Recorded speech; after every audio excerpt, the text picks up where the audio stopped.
Hello students, हम लोग भारतीय अर्थव्यवस्था में आज भारतीय अर्थव्यवस्था के उद्योग और उसके उद्योग क्षेत्र जो है उसका क्या योगदान है, उसकी क्या रणनीति और क्या चुनौतियां हैं, उस पर बात करेंगे।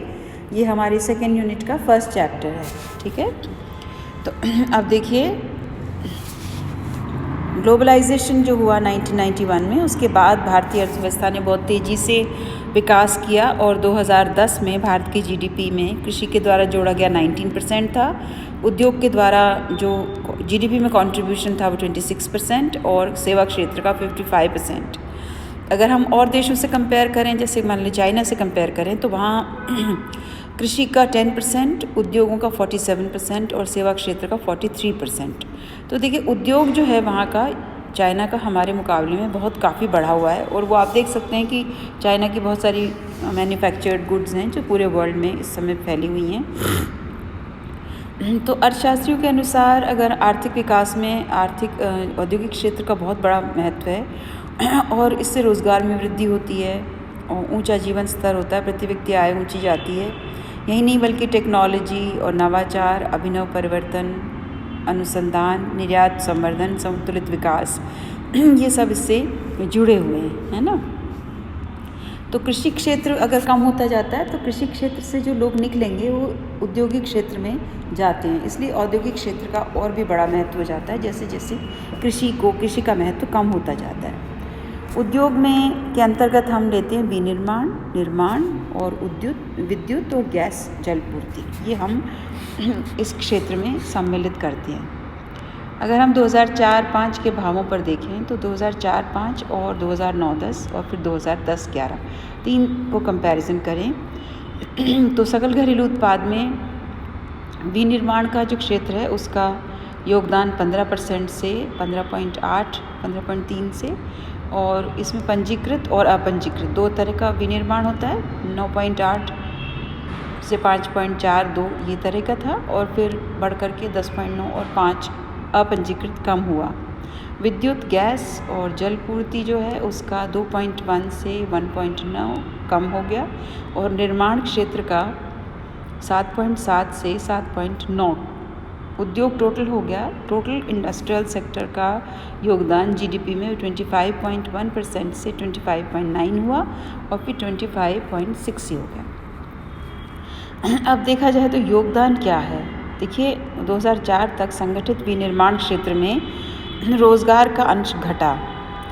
2004-05 के 61वें दौर के अनुसार कुल विनिर्माण क्षेत्र में रोज़गार का अंश 12.13 से 12.9 हो गया था। इसका कारण ये बताया गया कि असंगठित क्षेत्र में रोज़गार की मात्रा में बहुत वृद्धि हुई। और ये संगठित क्षेत्र की बात कर रहे हैं हम, है ना। असंगठित क्षेत्र में रोज़गार की गुणवत्ता थोड़ी घटिया किस्म की होती है, यानी कि लोगों को कॉन्ट्रैक्ट पे रखा जाता है और उनकी परमानेंट नौकरी नहीं होती। ऐसे में it's not good for the labour, है ना। 2001 की जनगणना के अनुसार मुख्य श्रमिकों में 17.6% लोग टोटल श्रमिकों के विनिर्माण में लगे हुए थे और 2001 में कृषि का योगदान 58.2% लोग कृषि में लगे हुए थे, उद्योगों में 17.6 और 24.2 सेवा क्षेत्र में। अब इसकी रणनीति पर हम बात करें तो द्वितीय पंचवर्षीय योजना में 56-61 जो थी उसमें एक संप्रभुता संपन्न स्थिति प्राप्त कर लेगा, ये एक टारगेट रखा गया। इसके साथ ही कुटीर और लघु उद्योगों में उत्पादन पर भी ध्यान केंद्रित किया गया। उद्योगों के लिए वित्तीय सुविधाएं उपलब्ध कराने और बहुत सारे वित्त निगम जैसे औद्योगिक वित्त निगम, IDBI, ICI और विभिन्न राज्य वित्त निगम, राज्य निवेश और विकास निगम स्थापित किए गए। फिर लघु उद्योगों को वित्तीय सुविधा पहुंचाने के लिए राज्य वित्त निगमों, CDB, बैंकों आदि के माध्यम से सुविधाएं बढ़ाई गईं।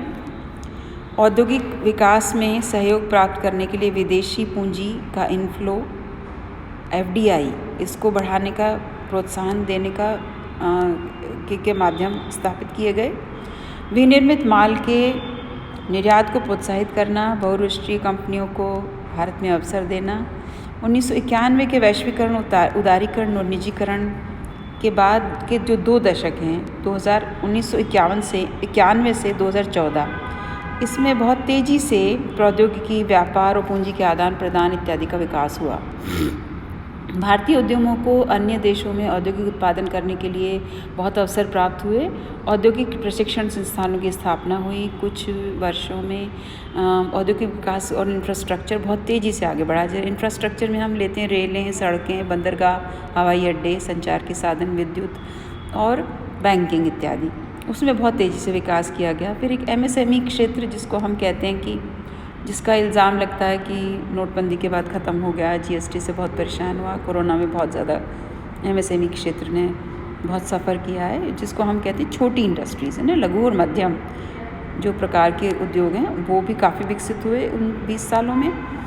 लेकिन अभी इस MSME क्षेत्र के लिए बहुत चुनौतीपूर्ण समय है और उद्योगों में रिसर्च और इत्यादि की बहुत महत्व बढ़ाया गया।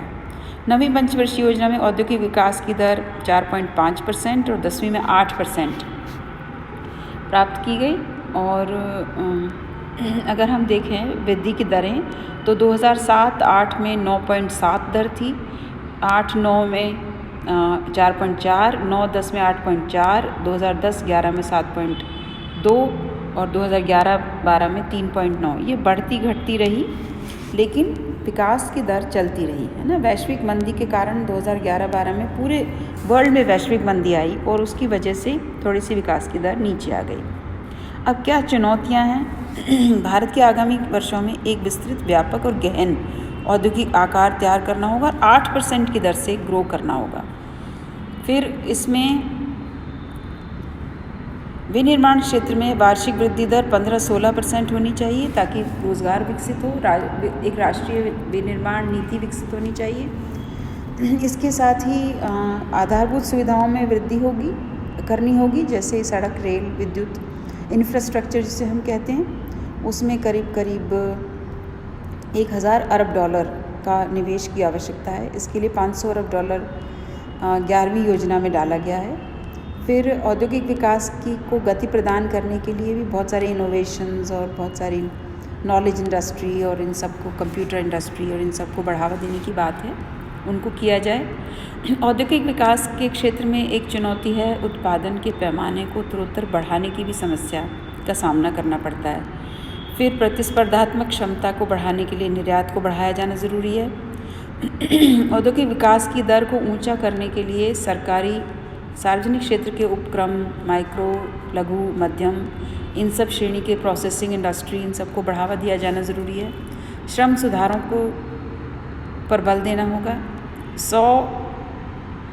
वर्तमान में 100 और अधिक को काम पर से हटाने के लिए उद्योगों को सरकार की इजाज़त देनी पड़ती है।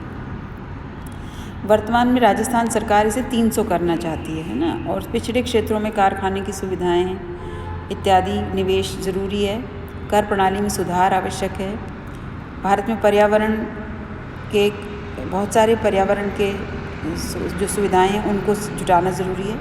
इस प्रकार से हम देखते हैं कि औद्योगिक क्षेत्र भारतीय अर्थव्यवस्था का एक बहुत महत्वपूर्ण क्षेत्र है और भारत में औद्योगिक विकास की विशाल संभावनाएं हैं और उनका दोहन होना ज़रूरी है, उनका संरक्षण होना ज़रूरी है, उनका विकास होना ज़रूरी है।